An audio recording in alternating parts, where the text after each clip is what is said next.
Hello बच्चों, कैसे हैं आप सभी। उम्मीद करता हूं बहुत अच्छे हैं और पढ़ाई को अच्छे से कंटिन्यू कर रहे हैं। मैं हूं प्रशांत माहेश्वरी और fun with physics YouTube channel पर आप सभी का बहुत बहुत स्वागत है। आज की वीडियो क्लास का टॉपिक मैंने पहले ही लिख दिया है। आज हम पढ़ने वाले हैं आवेशन की विधियों को, मतलब किस तरीके से हम किसी अनावेशित वस्तु को आवेशित कर सकते हैं, वो तरीके क्या हैं वो डिस्कस करेंगे। और हमारे पास में 3 तरीके हैं जिनसे हम किसी भी वस्तु को आवेशित कर सकते हैं। इसी के साथ में आज हम स्वर्णपत्र विद्युतदर्शी और बहुत अच्छे न्यूमेरिकल के ऊपर डिस्कशन करेंगे, मतलब ऑब्जेक्टिव क्वेश्चन के ऊपर डिस्कशन करेंगे जो कि पीएमटी और नीट ऐसी एग्जाम्स के अंदर पूछे गए हैं। ठीक है, चलिए तो आवेशन की विधियां। सबसे पहले तो ये समझिए कि किसी वस्तु को आवेशित करने के लिए क्या करना पड़ता है। या तो उस वस्तु से इलेक्ट्रॉन को बाहर निकालो या फिर उस वस्तु को इलेक्ट्रॉन दो, तो वो वस्तु क्या हो जाएगी, आवेशित हो जाएगी। आवेशित करने के लिए हम हमेशा इलेक्ट्रॉन की ही परिभाषा से उसे समझने की कोशिश करते हैं, प्रोटोनों से नहीं समझते। ये बात ध्यान में रखना। प्रोटोन नाभिक में होता है बच्चों, और नाभिक से प्रोटोन को निकालना या नाभिक में किसी एक्स्ट्रा प्रोटोन को देना, ये एक बहुत मुश्किल टास्क है। मतलब इसके लिए बहुत ज़्यादा ऊर्जा की आवश्यकता होती है। ये लास्ट वीडियो में मैंने आपको बताया था ना। चलिए, इसलिए सारा काम इलेक्ट्रॉनों से ही होता है। तो अगर कोई पूछे कि किसी वस्तु के आवेशित होने का कारण क्या है, आंसर सिंपल सा है, इलेक्ट्रॉनों का स्थानांतरण। अगर इलेक्ट्रॉन स्थानांतरित हो रहे हैं तो फिर वो वस्तु क्या हो रही है, आवेशित हो रही है। ठीक है, चलिए अब इसमें सबसे पहला पॉइंट है हमारे पास में घर्षण द्वारा आवेशन। घर्षण द्वारा आवेशन बहुत सिंपल है बच्चों। क्या होता है, जब किसी वस्तु को, जैसे लेट सपोज करो मेरे पास में एक ये कपड़ा है ना, कॉटन मान लेते हैं, और एक प्लास्टिक है। ठीक है, जब किसी एक वस्तु को दूसरी वस्तु से क्या किया जाता है, रब किया जाता है, तो एक वस्तु से इलेक्ट्रॉन निकलते हैं और दूसरी वस्तु उन इलेक्ट्रॉनों को ग्रहण कर लेती है। वापस से, एक वस्तु से इलेक्ट्रॉन निकलते हैं, दूसरी वस्तु उन इलेक्ट्रॉनों को ग्रहण कर लेती है। अब जो वस्तु इलेक्ट्रॉन को बाहर निकालेगी वो धनावेशित हो जाएगी, और जो ग्रहण करेगी वो ऋणावेशित हो जाएगी। बात समझ में आई। घर्षण इतना ही सिंपल है। वापस से बता रहा हूँ, घर्षण में क्या है, 2 वस्तुएं लो, दोनों को रब करो, एक से इलेक्ट्रॉन बाहर निकलेगा, दूसरी इलेक्ट्रॉन कैप्चर कर लेगी। ठीक है, ये बात। जो बाहर निकालेगी धनावेशित, जो कैप्चर कर लेगी ऋणावेशित। ठीक है, इतना ध्यान में रखिएगा। अब क्या हो रहा है वो समझिए। इसके कुछ उदाहरण हैं जो बहुत इंपॉर्टेंट है, ये बात ध्यान में रखिएगा। इसके उदाहरण बहुत इंपॉर्टेंट है बच्चों। इसमें से सबसे सिंपल उदाहरण जो है वो आपके पास में घर्षण का बता रहा हूं बच्चों। घर्षण का बता रहा हूं। घर्षण में हमेशा कुछ चीजें धनावेशित ही होती हैं और ये ऋणावेशित होंगी। क्या भाई, वो समझिए। धनावेशित कौन सी, कांच की छड़। कांच की छड़ को जब भी आप किसी कपड़े से, कॉटन कपड़े से क्या करेंगे, रब करेंगे ना। किसी भी कपड़े से क्या किया जाए, रब किया जाए। कपड़ा ले लेता हूं, कॉटन। आप रब करेंगे तो कांच की छड़ से हमेशा इलेक्ट्रॉन बाहर निकलेंगे, और उन्हें कैप्चर कौन करेगा, वो कॉटन कपड़ा उसे कैप्चर कर लेगा। ठीक है, ऐसे ही बिल्ली की खाल,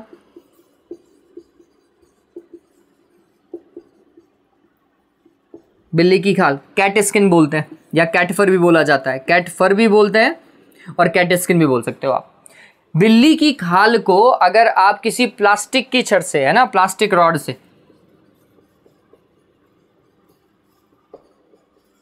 प्लास्टिक रॉड से क्या करें, रब करें, तो बिल्ली की खाल से इलेक्ट्रॉन निकलेंगे, प्लास्टिक की रॉड उन्हें कैप्चर कर लेगी।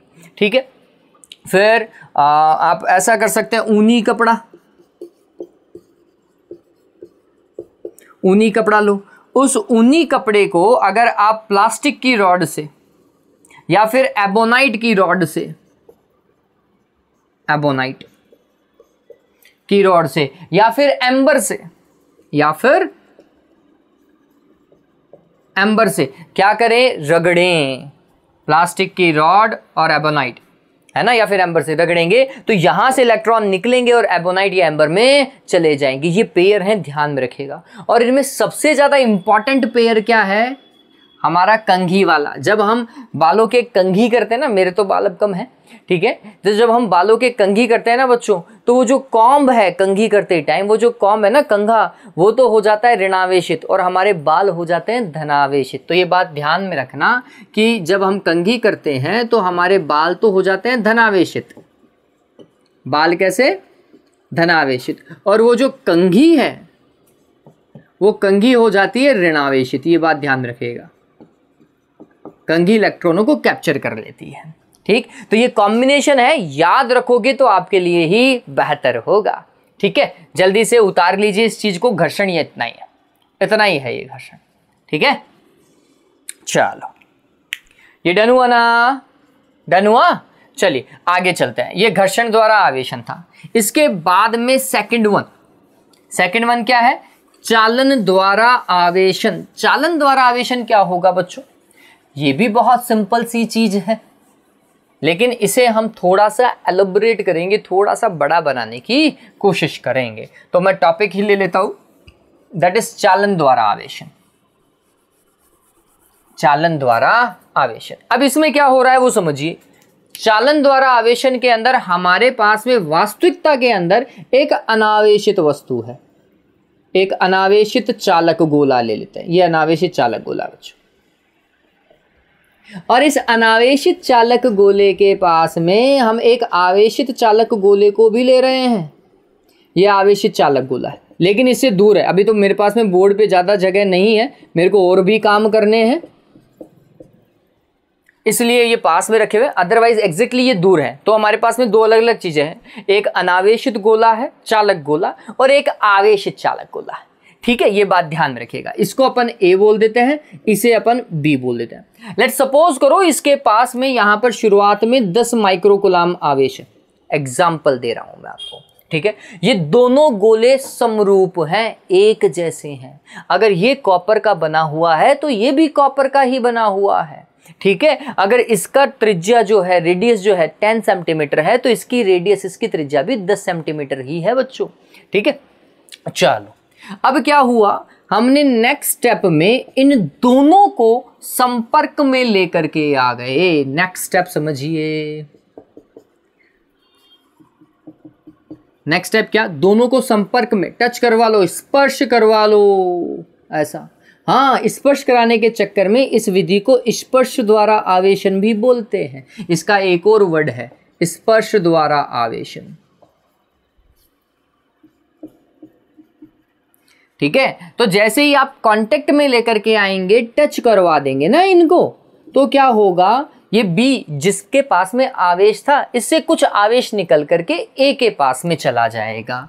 तो कुछ आवेश ऐसा, इसका कुछ आवेश बी के पास में और कुछ किसके पास में चला जाएगा? ए के पास में चला जाएगा। और अगर मैं सही बोलूं, अगर ये दोनों एक जैसे हैं, तो पहले 10 माइक्रोकुलाम अकेले बी के पास में था, अब क्या होगा, 5 माइक्रोकुलाम बी के पास में और 5 माइक्रोकुलाम ए के पास में चला जाएगा। आधा आधा बट जाएगा अगर ये समरूप हैं तो। ठीक है, ये बात। तो अब गौर कीजिएगा बच्चों, मैंने यहाँ पे आवेश को दूर दूर बताया, उसका रीजन बता देता हूं, क्योंकि एक प्लस का आवेश दूसरे प्लस के आवेश को प्रतिकर्षित करेगा, तो ये अपने दूरस्थ छोर पर होंगे। ठीक है, तो ये सेकंड पार्ट हुआ इसका।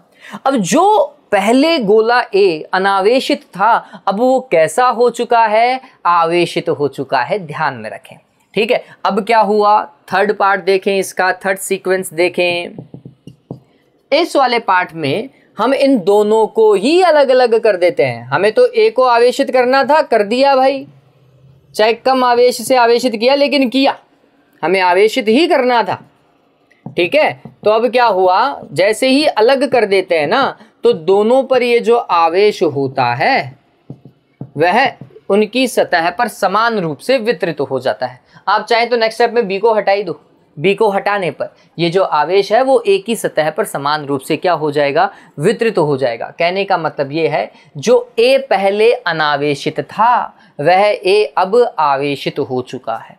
और अगर दोनों गोले समान हैं, एक जैसे हैं, समरूप हैं, तो आवेश आधा आधा बट जाएगा। 5 इसके पास में, 5 माइक्रोकुलाम इसके पास में। सिंपल सा था। चालन में होता क्या है, सेम प्रकृति का आवेश आता है। अगर आप आवेशित गोला प्लस का ले रहे हैं तो ए को भी आप प्लस का ही बना पाएंगे, ठीक है। अगर मैं ये बी जो है ये माइनस का ले लेता तो ए भी कैसा बनता, आवेशित होने के बाद में माइनस का ही बनता। ये बात ध्यान में रखिएगा, ठीक है। ये बात तो ये क्या है, चालन द्वारा आवेशन है, ठीक है। चलिए अब इसमें थोड़ा सा समझते हैं। यहाँ तक तो अपन 12th पर्पस की बात कर रहे हैं, अगर इसको थोड़ा सा एक्सटेंड करें, ये भी तो संभव है ना, एक गोला छोटा हो एक गोला बड़ा हो, फिर क्या करोगे। हाँ, तो ये बात ध्यान में रखना, जो बड़ा गोला होगा उसके पास में आवेश भी ज़्यादा आएगा, जो छोटा गोला होगा उसके पास में आवेश भी कम आएगा, ठीक है। इस बात को सदैव ध्यान में रखना, और उनकी त्रिज्याओं के अनुपात में आएगा, है ना। लेट सपोज करो एक आपके पास में 2 सेंटीमीटर का गोला है और एक आपके पास में 10 सेंटीमीटर का गोला है, ठीक है। और आपने क्या किया, 2 सेंटीमीटर वाले गोले को आवेश दे दिया, ठीक है। कितना आवेश दे दिया, लेट सपोज करो अपन ने इसको 12 माइक्रोकूलम आवेश दे दिया। कितना, 12 माइक्रोकूलम आवेश दे दिया। और ये 10 सेंटीमीटर वाला अनावेशित है, ये 10 सेंटीमीटर वाला तांबे का गोला अनावेशित है। अब अपन ने इनको क्या कर दिया, एक तार से जोड़ दिया या फिर दोनों को टच कर दिया, या तो तार से जोड़ दो या फिर दोनों को क्या कर दो, टच कर दो। तो क्या होगा बच्चों, इस वाले छोटे गोले से बड़े गोले में आवेश जाएगा, क्योंकि ये तो अनावेशित था, ठीक। और थोड़े टाइम बाद में ये काम स्टेबल हो जाएगा। फिर थोड़े टाइम बाद में जैसे ये आवेशित हो जाएगा तो एक स्थिति ऐसी भी आएगी कि इससे आवेश इसमें नहीं जाएगा। लेकिन सोचिए, जब आप इसमें तार से कनेक्ट करते हैं या दोनों को टच कर देते हैं तो फिर इस 10 सेंटीमीटर वाले गोले के पास में कितना आवेश आएगा फाइनली, और 2 सेंटीमीटर के पास में क्या 12 माइक्रोकूलम ही बचेगा या फिर इससे कम हो जाएगा। आंसर है इसके पास में कम होगा। कितना कम होगा तो वो समझिए, इसकी त्रिज्या 2 सेंटीमीटर, इसकी त्रिज्या 10 सेंटीमीटर। तो आवेशों का अनुपात, मैं इसका आवेश Q1 लिख देता हूं, इसका आवेश Q2 लिख देता हूं। आवेशों का अनुपात उनकी त्रिज्याओं के अनुपात के में होगा, है ना, उनकी त्रिज्याओं के अनुपात के तुल्य होगा। तो इसकी त्रिज्या भैया की कितनी, 2, इसकी कितनी 10, 1/5। अब इसको 12 माइक्रोकूलम को 1/5 में बांटो। 1/5 में कैसे बांटेंगे भैया, तो आप बोलो 1 और 5 है ना, टोटल योग कितना, 1 + 5 दैट इज 6। 6x बना लो इसको, 6x बराबर 12 माइक्रोकूलम। तो x बराबर कितना रे, 2 माइक्रोकूलम। कहने का मतलब ये है 2 माइक्रोकूलम इसके पास में रहेगा और 10 माइक्रोकूलम इसके पास में आ जाएगा। त्रिज्याओं के अनुपात में x अनुपात 5x कर लो तो x 2 माइक्रोकूलम, 5x भैया के पास है 10 माइक्रोकूलम। ये बात ध्यान में रखिएगा, ठीक है। तो इस चीज को सदैव ध्यान में रखिएगा, बड़े वाले गोले के पास में आवेश आएगा और त्रिज्या के अनुपात में आएगा। ये अगर नहीं समझ में आ रहा है, पहले तो ऊपर वाला उतारो, मैं इसको तरीके से समझाता हूं। पहले तो ये ऊपर वाला उतार लीजिए, फिर मैं इस एग्जाम्पल को और एलैबोरेट करता हूं। उतार लिया, चलिए स्क्रीनशॉट ले लिया होगा, है ना। अब देखो, मैं जो एग्जाम्पल समझा रहा था वो समझिए बच्चों, बहुत सिंपल सा तरीका बता रहा हूं मैं आपको।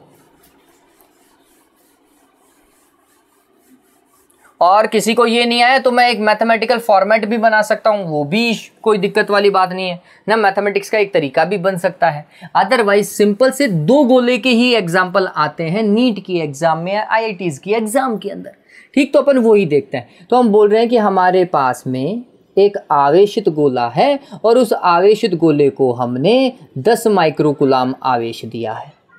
यह गोला 1 सेंटीमीटर का है। यह गोला कितने सेंटीमीटर का है, 1 सेंटीमीटर का तांबे का गोला है। एक हमारे पास में दूसरा गोला भी है जिसकी त्रिज्या 4 सेंटीमीटर है। त्रिज्या कितनी है, 4 सेंटीमीटर है, और यह उदासीन है, निरावेशित है।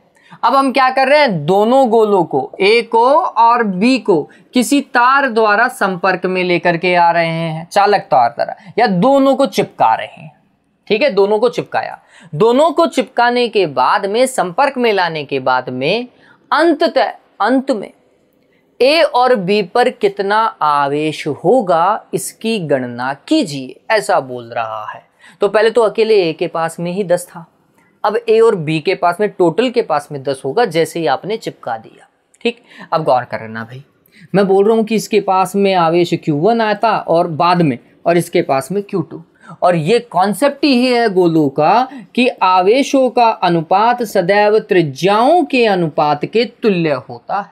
ठीक है, तो चलो क्या होगा भाई, गौर करो, R1 1 सेंटीमीटर, R2 4 सेंटीमीटर, 1:4, 1:4। तो अगर इसके पास में 1 कूलाम है तो अगले के पास में 4 कूलाम होगा, इसके पास में 2 कूलाम है तो अगले के पास में 8 कूलाम होगा। समझ रहे हो, इसका 4 गुना होना चाहिए इसके पास में, इसके आवेश का 4 गुना, और टोटल आवेश 10 ही होना चाहिए। तो हमने बोला Q1 plus Q2, Q1 plus Q2 बराबर कितना, 10 माइक्रोकुलाम है। हाँ, और Q1 और Q2 का अनुपात अगर मैं देखूं, Q1 बटा Q2 बराबर 1/4, तो फिर 4 Q1 बराबर Q2 होगा, नहीं होगा? क्रॉस मल्टीप्लाई कर लो, इतना तो कर ही सकते हो। चलिए Q2 की जगह मान रख दो, Q1 plus 4 Q1 is equals to 10 microcoulomb, कितना हो जाएगा, 5 Q1 is equals to 10 microcoulomb. तो Q1 बराबर कितना, 2 माइक्रोकुलाम। इसके पास में कितना, 2 माइक्रोकुलाम। इसके पास में कितना, देख लो, Q2 is equals to 4 Q1, 4 गुना कर दो इसका, 8 माइक्रोकुलाम। पता चला पैटर्न, पहले तो आवेशों का अनुपात त्रिज्याओं के अनुपात से देखो और उसके बाद में फॉर्मेट निकालो, Q1 बटा Q2 आते ही ये फॉर्मेट यूज कर लीजिएगा, Q1 प्लस Q2 बराबर टोटल आवेश। इससे आपका सारा काम आसानी से हो जाएगा। ठीक है, डन हुआ, डन है, न्यूमेरिकल है अपने पास में।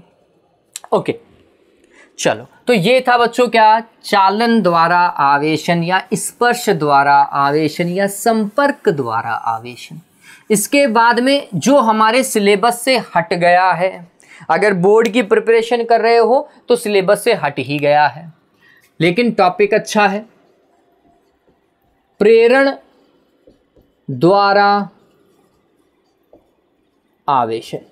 एक इंग्लिश में इनके वर्ड थोड़े से गौर करते हुए चलो, आपको ही थोड़ा सा अच्छा लगेगा, है ना, चीज़ें आपको आएंगी इंग्लिश में, आप चीज़ों को कैप्चर कर पाओगे, तब जाके आगे की स्टडीज़ में आपको बेनिफिट मिलेगा।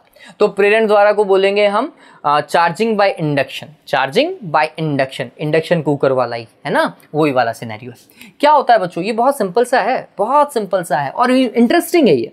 देखो क्या हो रहा है यार, इसमें है ना, एक आपके पास में अनावेशित गोला है, मान लो A है, ठीक है, और इस अनावेशित गोले के पास में आप एक आवेशित गोला लेकर के आ रहे हैं। ये B जो है वो आवेशित है, इस B के पास में कुछ ना कुछ क्या है, आवेश है। इनको कुचालक स्टैंड पे खड़ा कर दो और B के पास में मान लो कुछ आवेश है, प्लस का मान लेता हूं, ठीक है, और ये B प्रारंभ में दूर दूर है, ये प्रारंभ में क्या है, दूर दूर है, ये बात ध्यान में रखना है। ऐसा प्रारंभ में ये A गोला इतना दूर है, इससे कोई प्रभाव ही नहीं डाल सकता B इसके ऊपर, कुछ ऐसा, ठीक है। ये फर्स्ट स्टेप है भाई, ये फर्स्ट स्टेप है। अब हम क्या कर रहे हैं, दोनों को पास में लेकर के आ रहे हैं लेकिन टच नहीं करवा रहे। पास में लेकर के आओ लेकिन टच नहीं, कांटेक्ट में मत लेकर के आना। तो ये B गोला जो कि आवेशित था उसे पास में लाया जा रहा है, किसके, A के, A के पास में लाया जा रहा है। तो क्या होगा वो देखना, B के पास में प्लस का आवेश, B के पास में कौन सा आवेश है, प्लस का आवेश है। अब मैं नीचे वाला ये नहीं बना रहा हूं यार, ये खुद बना लेना, ठीक है। तो ये इसका जो प्लस का आवेश है ना, ये A, अब देखो कोई भी वस्तु अनावेशित है, अनावेशित का मतलब समझिए, जितना उसके पास में प्लस का है ना उतना ही उसके पास में माइनस का आवेश भी है, ठीक है। तो ये क्या करेगा, इसका प्लस का आवेश जो है इसके ऋणावेश को अपनी ओर आकर्षित करेगा, ठीक है। ये जो ऋणावेश है यहाँ से छोड़ करके इसके पास में आ जाएगा, और अगर ऋणावेश यहाँ से छोड़ करके आया, इस जगह को छोड़ करके आया, तो वहां पे उसने क्या बनाया, पॉजिटिव चार्ज बनाया, धनावेश बना दिया। बात समझ में आई। A का आवेश जो है वो स्प्लिट हो गया है, अलग हो गया है, माइनस एक जगह प्लस एक जगह, ठीक है। चलो बना देता हूं ये, ठीक है। अब देखो ए के पास में माइनस अलग प्लस अलग, लेकिन अभी भी ये अभी भी ये अनावेशित है। अनावेशित क्यों बोला? क्योंकि जितना इसके पास में माइनस है ना उतना ही इसके पास में प्लस भी है, इसलिए अनावेशित है। लेकिन पोलराइज कर दिया एक, और इसका माइनस इधर आने के कारण इसका प्लस भी बच्चों इधर आ जाता है। ये प्लस हट जाएगा यहां से, प्लस भी तो आकर्षित होगा ना माइनस की तरफ, तो ऐसा हो जाएगा, प्लस सारा इधर आ जाएगा माइनस के पास में। ये ध्यान में रखिएगा, ठीक है, इस चीज को ध्यान में रखना। ये सेकंड पार्ट हुआ, ठीक। अब मेरे को तो ए को आवेशित करना है। आवेशित करने का अब तरीका क्या है? इस प्लस वाले भाग को ग्राउंड कर दो, पृथ्वी से संपर्क में लेकर के आ जाओ। पृथ्वी से जैसे ही संपर्क में लेकर के आओगे, ये प्लस वाला सारा आवेश डूब जाएगा, किसमें? पृथ्वी के अंदर, ठीक है। तो हमने क्या किया? हमने कुछ ऐसा ही किया। अब हम कर रहे हैं नेक्स्ट, थर्ड स्टेप है ये। बी की स्थिति चेंज नहीं कर रहे, बी अभी भी अपनी स्थिति पर वैसा का वैसा बना हुआ है। ये ऐसा का ऐसा, इधर प्लस का आवेश है। और ए को हमने क्या कर दिया है बच्चों? भू संपर्कित कर दिया है। ए को हमने क्या किया है? भू संपर्कित कर दिया है। भू संपर्कित कैसे भाई? ये तरीका है भू संपर्कित। एक तार लो और उसे पृथ्वी से जोड़ दो, है ना, अर्थ से जोड़ दो, तो क्या होगा? उच्च विभव से आवेश निम्न विभव की ओर जाएगा। धनात्मक आवेश ऐसा ही जाता है, उच्च विभव से निम्न विभव की ओर। पृथ्वी का विभव हमेशा 0, और यहाँ पे प्लस का चार्ज था बच्चों, प्लस उच्च विभव हुआ, तो उच्च विभव से निम्न विभव की ओर क्या चला गया है? आवेश चला गया है, ठीक है। इस तरीके से ये प्लस वाला खत्म हो गया। अब इसके पास में प्लस तो रहा ही नहीं, तो रहा कौन? माइनस का। बताओ ए ऋणात्मक आवेशित हुआ क्या? तो ये ध्यान में रखना, ए क्या हो जाता है? ऋणात्मक आवेशित हो जाता है, ठीक है। चलिए अब आगे काम करते हैं। अब इससे क्या हुआ? हमें माइनस का ही मतलब हमें आवेशित करना था, हमने आवेशित कर दिया। अब क्या करेंगे? इस भू संपर्कित को हटाएंगे, पहला टास्क, और फिर इस बी को हटा देंगे। पहले में तो भू संपर्कण को हटाएंगे और फिर इसको हटा देंगे। तो ए के पास में फाइनली जो चार्ज रहा बच्चों, वो कैसा रहा? माइनस का। अब थोड़ा गौर कीजिएगा, ए पहले उदासीन था, फाइनली इसके पास में माइनस का आवेश आया। कब माइनस का आवेश आया? जब आप एक आवेशित और धनात्मक आवेशित वस्तु को लेकर के आए हैं। तो अगर मेरा बी प्लस का है तभी जाकर के ए माइनस का बनेगा, ठीक है। और अगर मैं बी को माइनस का लेकर के आता हूं, अगर मेरा ये वाला गोला माइनस का होता ना बच्चों, तो ये वाला प्लस का होता। प्रेरण एक ऐसी विधि है जिसमें आप बिना स्पर्श कराए विपरीत प्रकृति के आवेश से दूसरी वस्तु को आवेशित कर देते हैं। अगर ये प्लस की है तो दूसरी वस्तु माइनस की बनेगी, अगर ये माइनस की होती तो दूसरी वस्तु प्लस की बनती। ये प्रेरण द्वारा आवेशन है। टच भी नहीं करना और दूसरी वस्तु को आवेशित भी कर देना है, ठीक है। तरीका पता चला? कितना आवेश, अब सोचिए दूसरी वस्तु पर कितना आवेश आएगा। पहला तो अपने दिमाग में कॉन्सेप्ट बनाएं कि दूसरी वस्तु पर आने वाला आवेश कभी भी मूल वस्तु के आवेश से ज्यादा नहीं हो सकता। मूल वस्तु के आवेश से ज्यादा नहीं हो सकता। अगर इसका 10 माइक्रोकुलाम है ना, तो इसका 10 माइक्रोकुलाम या इससे कम ही होगा। ए का आवेश कभी भी 11 माइक्रोकुलाम नहीं हो सकता या 10.5 माइक्रोकुलाम नहीं हो सकता। ये बात ध्यान में रख लीजिएगा, ठीक है। तो ये ध्यान में रखना, ये तो नोट ही लगा लीजिए। नोट क्या? प्रेरित वस्तु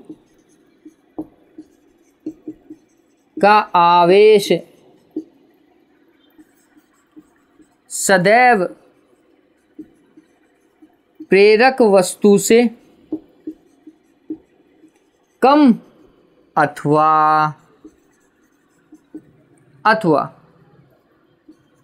उसके तुल्य ही हो सकता है, ही होता है,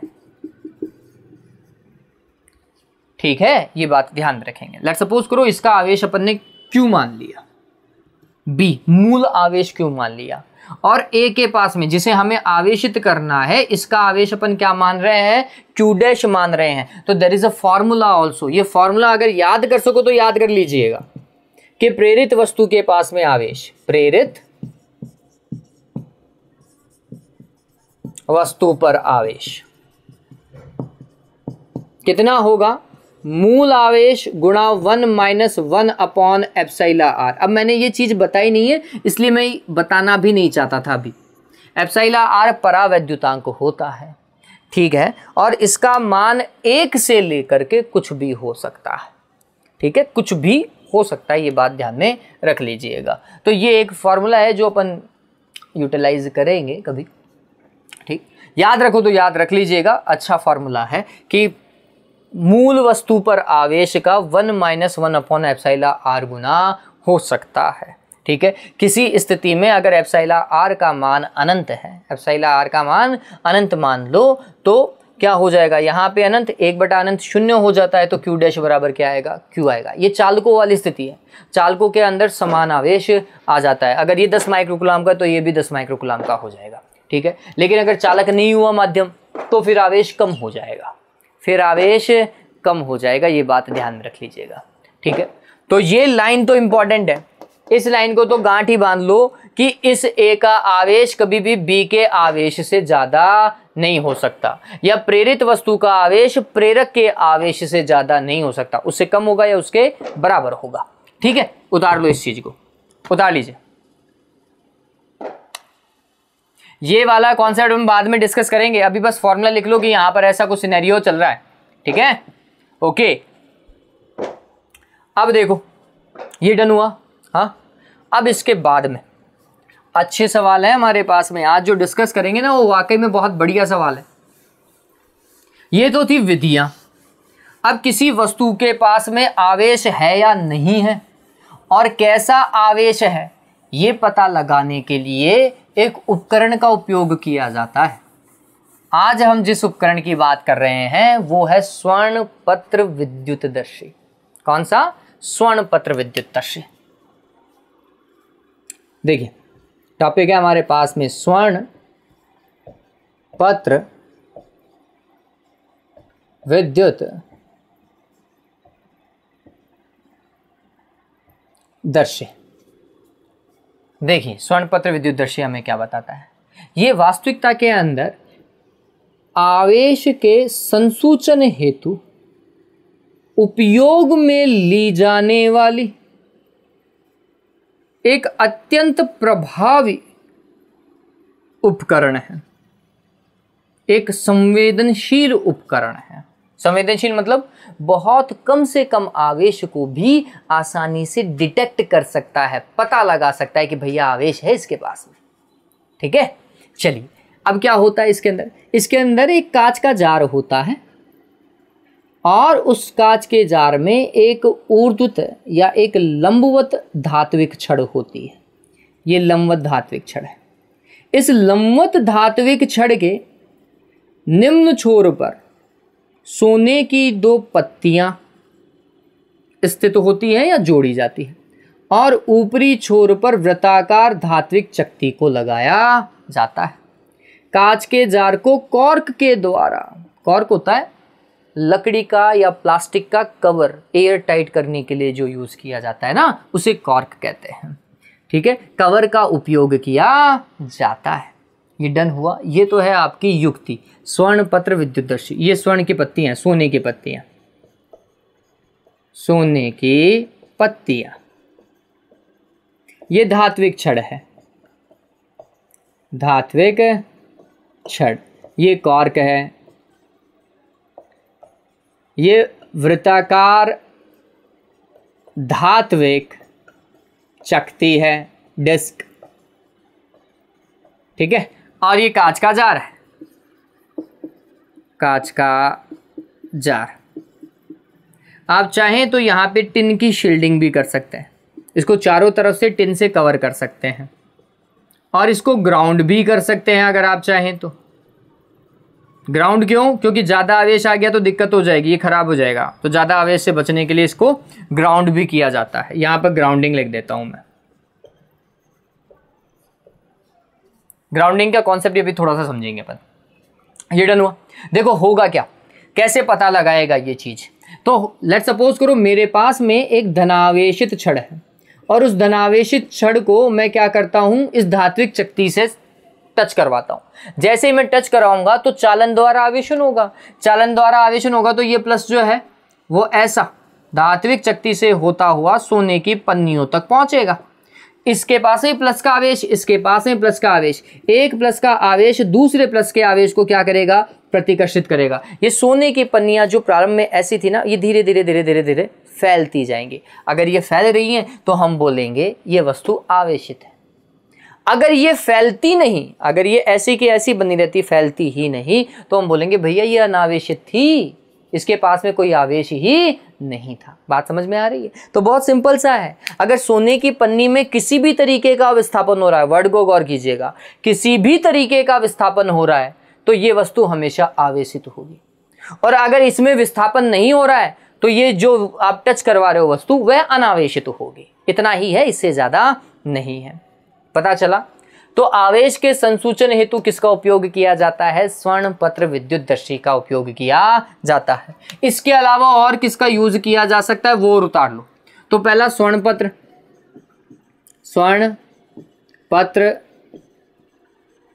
विद्युतदर्शी, ठीक है। दूसरा वोल्टामीटर, तीसरा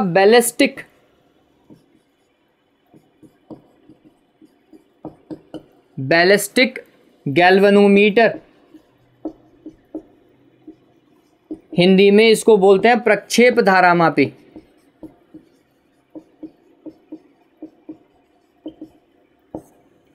इलेक्ट्रोस्कोप,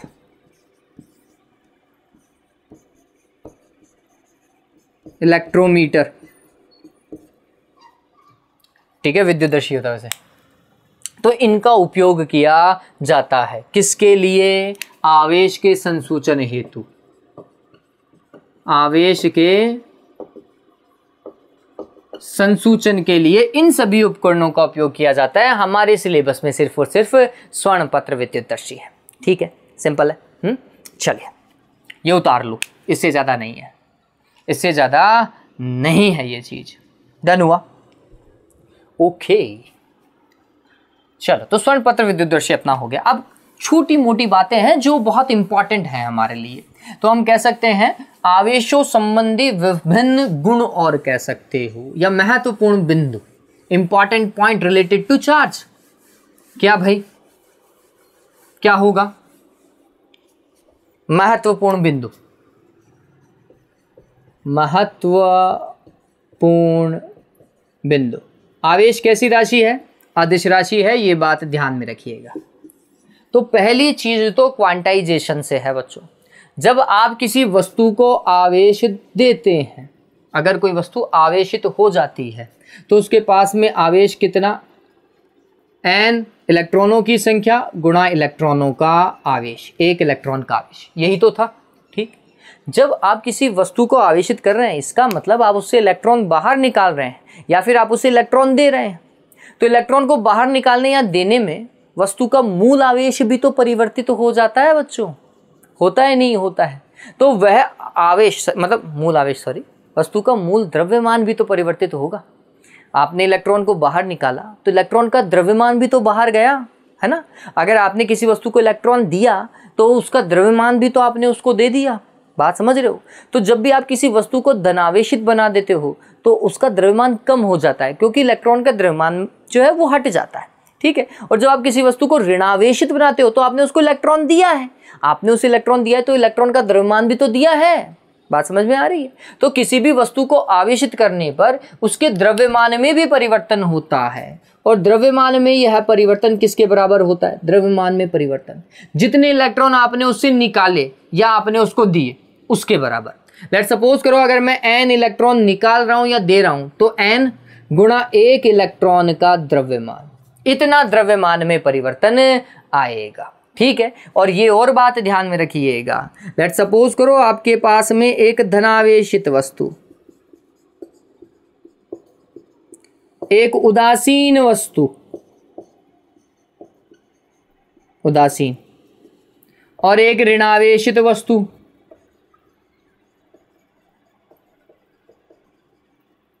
उदासीन वस्तु का द्रव्यमान m मान रहा हूं। ठीक है, जबकि धनावेशित का अपन ने लिख लिया m डैश और ऋणावेशित का लिख देते हैं m डबल डैश।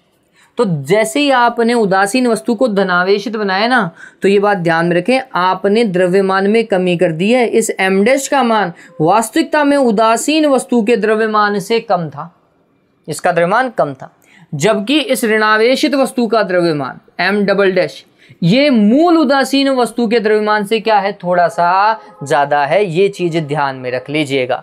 ऋणावेशित वस्तु का द्रव्यमान उदासीन से ज्यादा होता है, जबकि धनावेशित वस्तु का द्रव्यमान उदासीन से कम होता है। ठीक है, ये बात, इस चीज को ध्यान में रखेंगे, इंपॉर्टेंट है। फिर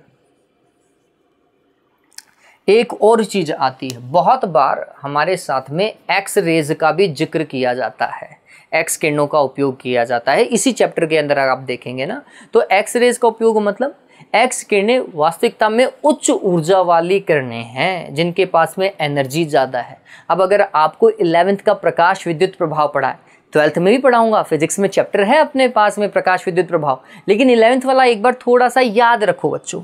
11th में क्या था बच्चों, जब किसी धातु सतह पर उच्च ऊर्जा की विकिरणें आपतित होती हैं तो धातु सतह से इलेक्ट्रॉन बाहर निकल जाता है, इलेक्ट्रॉन बाहर निकलता है। ऐसा होता है नहीं होता? यही प्रकाश विद्युत प्रभाव है। उच्च ऊर्जा का प्रकाश आया और सतह से इलेक्ट्रॉन को बाहर निकाल गया, यही तो था। चलिए, यहाँ पे प्रकाश की जगह एक्स किरणें हैं। अब सोचना, अगर प्रकाश आ रहा है उच्च ऊर्जा वाला, हायर फ्रिक्वेंसी वाला, ठीक है, उच्च ऊर्जा का प्रकाश या उच्च ऊर्जा की एक्स किरणें आई और धातु सतह से इलेक्ट्रॉन को बाहर निकाली, तो यह धातु सतह धनावेशित होगी या ऋणावेशित होगी, ये आपको पता। बताओ भाई क्या होगी? धनावेशित होगी ना, इलेक्ट्रॉन बाहर निकला, इलेक्ट्रॉन बाहर निकला तो धातु सतह हो जाएगी धनावेशित। ठीक है, तो ये बात ध्यान में रख लीजिएगा। जब एक्स किरणें किसी धातु सतह पर आती हैं तो वह धात्विक सतह धनावेशित हो जाती है। जब एक्स किरणें किसी धातु सतह पर आती हैं, आपतित होती हैं, तो धातु सतह क्या हो जाती है? धनावेशित हो जाती है।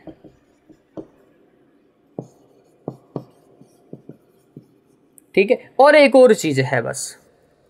अब एक छोटा सा पॉइंट हमारे पास में और रिमेनिंग है, और इसके बाद में हमारा टास्क लगभग क्या हो चुका है, कंप्लीट हो चुका है। उसके बाद में तो जितने न्यूमेरिकल हम करेंगे उतने कम है। ठीक है, मतलब जितने ऑब्जेक्टिव क्वेश्चन हम करेंगे उतने कम है। ये थोड़ा सा ध्यान में रखना बच्चों, ये आपको वैसे पता ही है। एक प्लस की वस्तु दूसरे प्लस की वस्तु को क्या करेगी? प्रतिकर्षित करेगी। एक माइनस की वस्तु दूसरी माइनस की वस्तु को क्या करेगी? प्रतिकर्षित करेगी। लेकिन एक प्लस की वस्तु दूसरी माइनस की वस्तु को क्या करेगी? आकर्षित करेगी। प्लस और माइनस के बीच में क्या होता है? आकर्षण होता है। ठीक है, अब यहाँ पर अगर मैं एक धनावेशित वस्तु ले लूँ और एक उदासीन वस्तु ले लूँ, उदासीन के पास में कोई आवेश नहीं होता बच्चों, तो क्या होगा? ये धनावेश यहाँ पे माइनस प्रेरित करेगा और इधर प्लस प्रेरित करेगा। ऐसा ही होगा, प्रेरण द्वारा आवेशन पड़ा। ये वाला माइनस प्लस की ओर क्या होगा? आकर्षित होगा, तो ये वस्तु आकर्षित होगी इससे। ऐसे ही अगर मेरे पास में माइनस का आवेश होता और ये अनावेशित होती तो भी यही सिनेरियो होता। यहाँ प्लस प्रेरित तो होता, इधर माइनस प्रेरित होता, और ये प्लस इस माइनस की ओर अट्रैक्ट होता। तो अट्रैक्शन तो समझिए, आवेश है तो भी होगा, आवेश नहीं है तो भी होगा, है ना। आकर्षण जो है आवेश नहीं होने पर भी संभव है, लेकिन प्रतिकर्षण एक गुण है जो आवेशों के मध्य ही संभव है। तो कोई वस्तु आवेशित है या किसी वस्तु के वैद्युतीकरण का अगर सही परीक्षण किया जाए तो हमें किससे करना चाहिए? आकर्षण से या प्रतिकर्षण से? आंसर है प्रतिकर्षण से।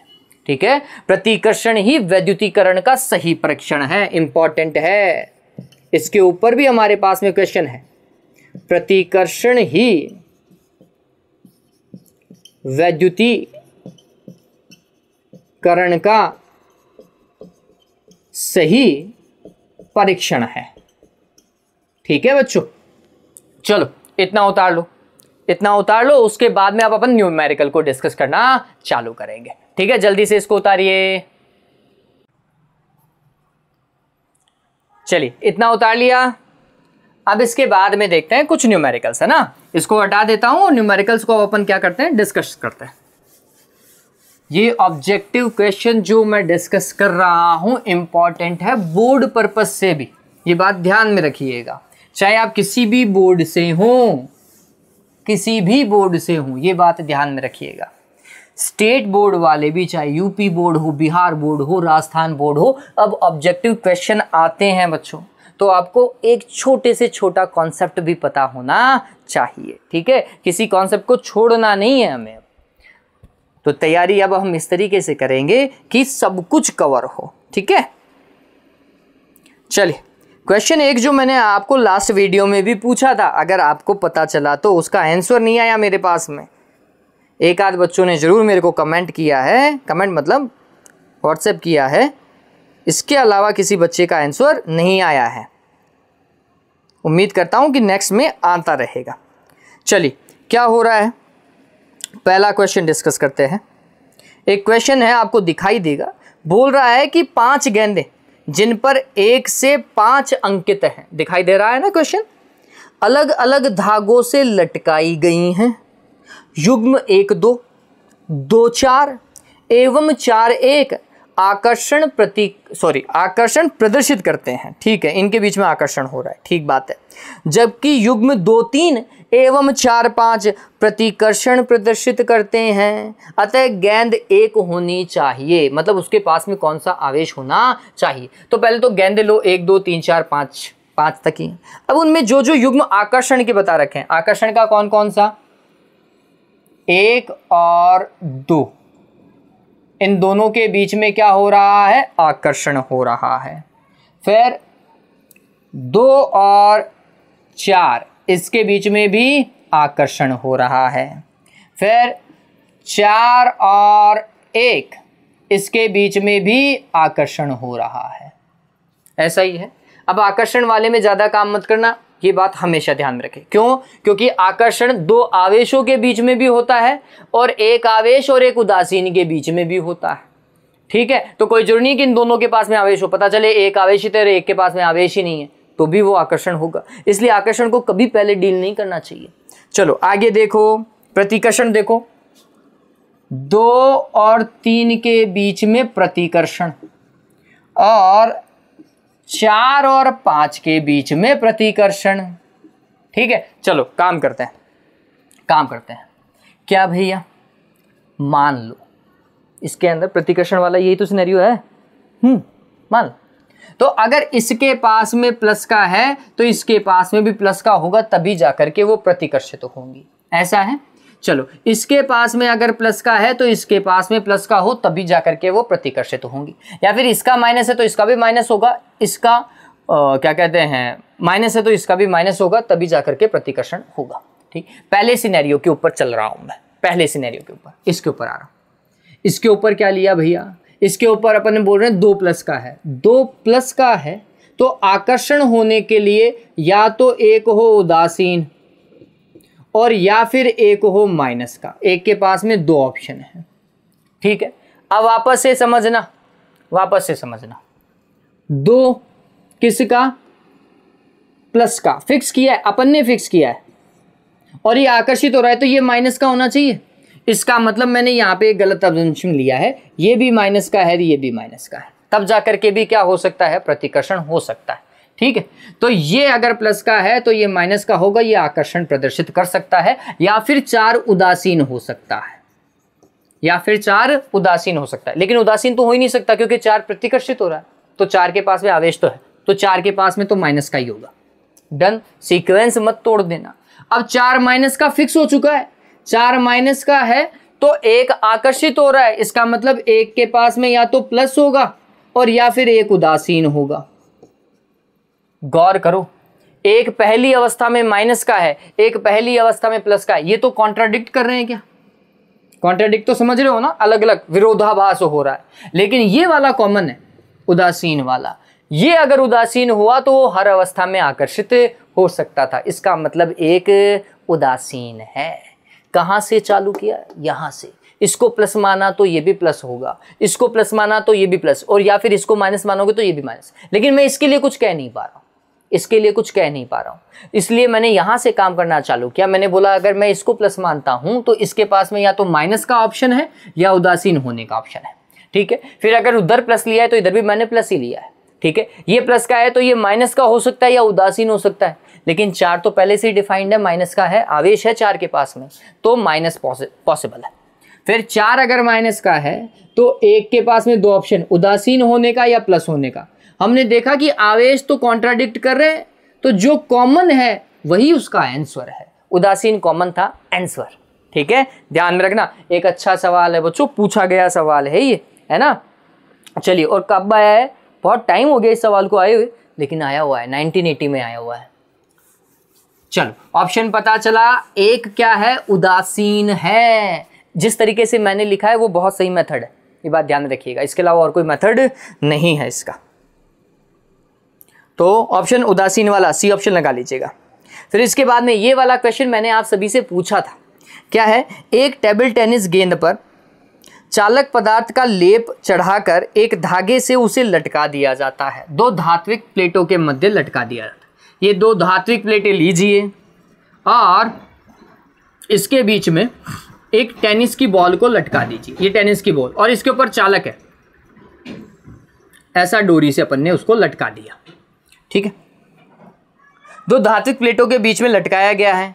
एक प्लेट भूसंपर्कित है, ये लो, एक प्लेट को भूसंपर्कित, 0 potential V is equals to 0, बाहर वाला पोटेंशियल 0 हो गया। जबकि दूसरी प्लेट को उच्च वोल्टेज जनरेटर से जोड़ा गया है। उच्च वोल्टेज जनरेटर मतलब इस वाली प्लेट के ऊपर अपन ने प्लस का आवेश दिया है, उच्च वोल्टता दी है, ठीक है। तो फिर वो बहुत सारे ऑप्शन बोल रहा है इस टेनिस की बॉल के लिए। अब थोड़ा समझिएगा, अगर ये प्लस का है, अगर ये प्लस का है, तो फिर यहाँ पे आपने धातु का लेपन किया है, कुल मिलाकर इसे धातु की गेंद ही मान लो। अब तो यहाँ पे प्लस है और अगर ये धातु है तो प्रेरण वाला केस समझिएगा, क्योंकि ये पास में है, टच नहीं हो रही, पास में है। तो प्रेरण वाले केस में क्या होगा, इसके इस छोर पे माइनस का आवेश प्रेरित होगा और इस छोर पे प्लस का आवेश प्रेरित होगा, विपरीत छोर पे, ठीक है। और यहां पर माइनस का आवेश आएगा, कुछ ऐसा, ठीक।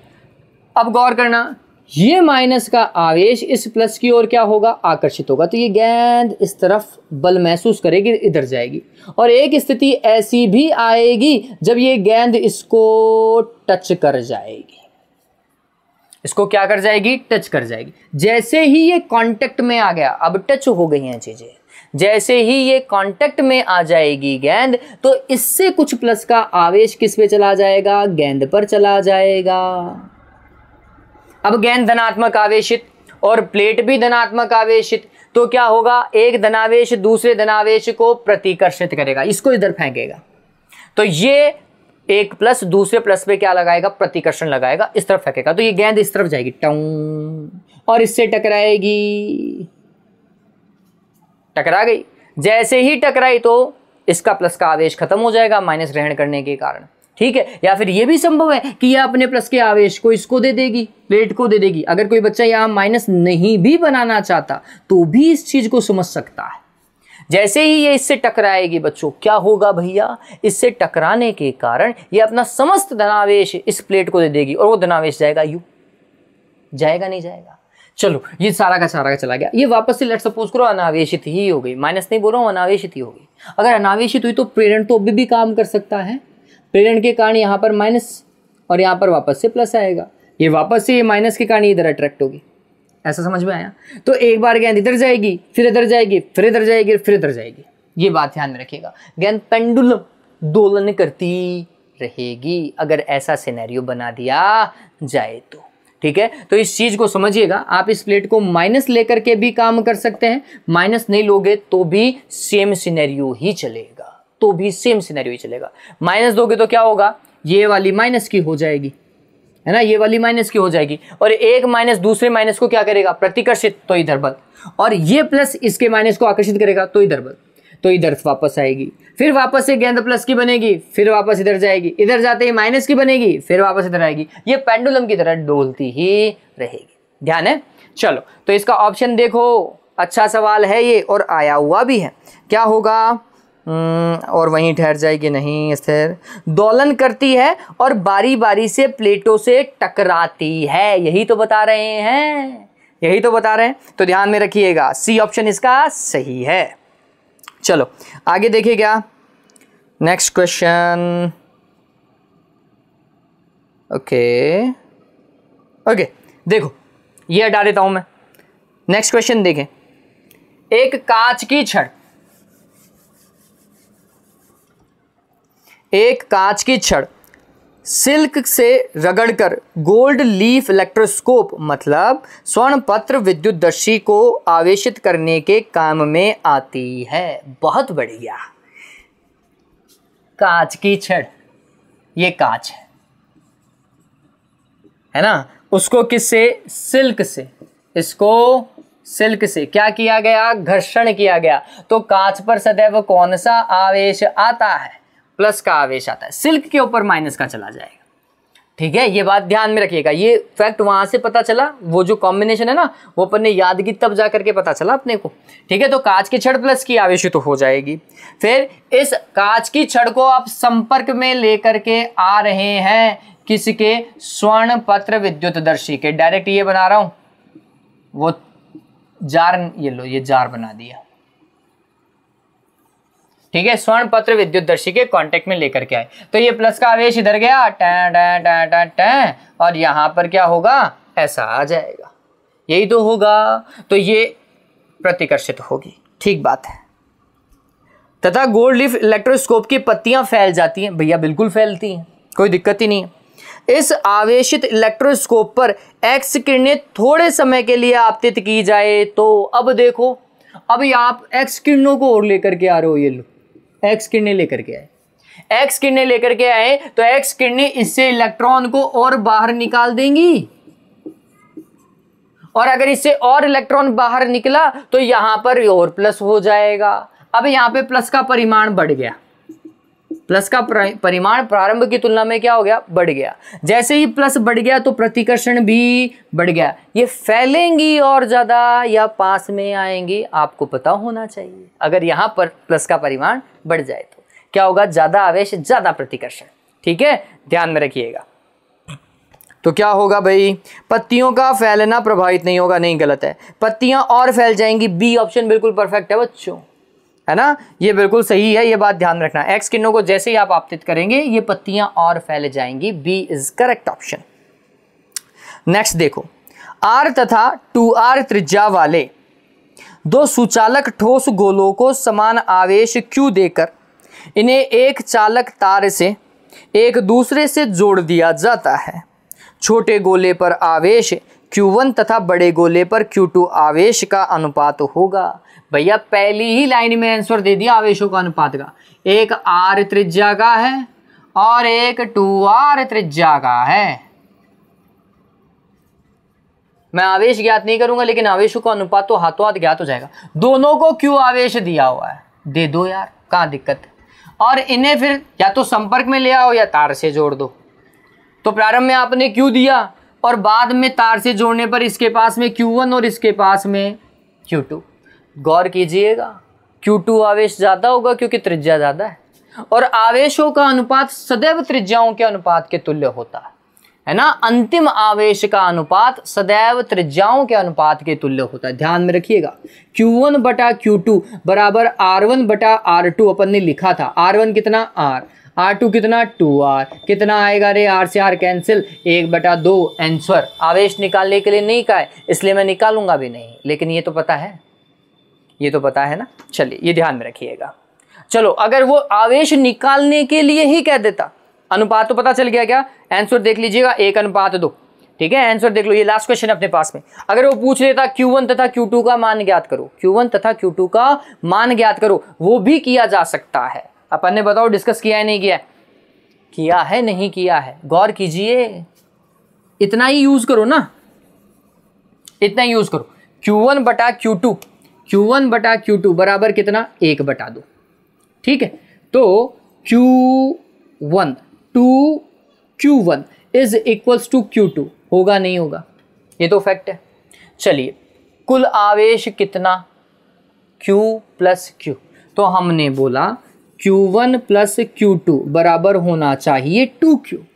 ठीक है, Q1 तो ऐसा का ऐसा, और Q2 की जगह हम लिख देते हैं 2Q1 is equals to 2Q। कितना हुआ रे, 3Q1 is equals to 2Q, तो Q1 का मान कितना, 2Q डिवाइडेड बाय 3। Q1 का मान है ये, इसके पास में आवेश कितना आएगा, 2Q डिवाइडेड बाय 3। Q2 के पास में कितना आएगा, Q2 2Q1, इसका दुगना मतलब 4Q डिवाइडेड बाय 3। पता चला क्या, अनुपात तो भी निकाल लो, 1:2 है। ठीक है, पता चला क्वेश्चन अच्छा है, पूछा जाता है। ठीक, तो उम्मीद करता हूं ये जो चीज आज अपन ने डिस्कस करी बहुत छोटी छोटी सी चीजें हैं लेकिन इंपॉर्टेंट चीजें हैं। तो समझ में आ गया होगा। आज के लिए बच्चों अपन सिर्फ इतना ही करेंगे। वीडियो लेक्चर को मैं आज ज़्यादा बढ़ाना नहीं चाहता था क्योंकि कूलाम अपने आप में एक बहुत बड़ा पार्ट है जिसे हम न्यूमेरिकल के साथ में बहुत तरीके से डिस्कस करेंगे। एक आपके उदाहरण जो है ना बुक के एनसीईआरटी के, वो मैं सॉल्व कराऊंगा, लेकिन उसके लिए छोटे छोटे वीडियो बनाऊंगा, एक उदाहरण का एक वीडियो या 2 उदाहरण का एक वीडियो। इससे होगा क्या, वो उदाहरण अलग से चलते रहेंगे लेकिन जो हमारा नीट वाला पार्ट है वो भी कवर होना चाहिए।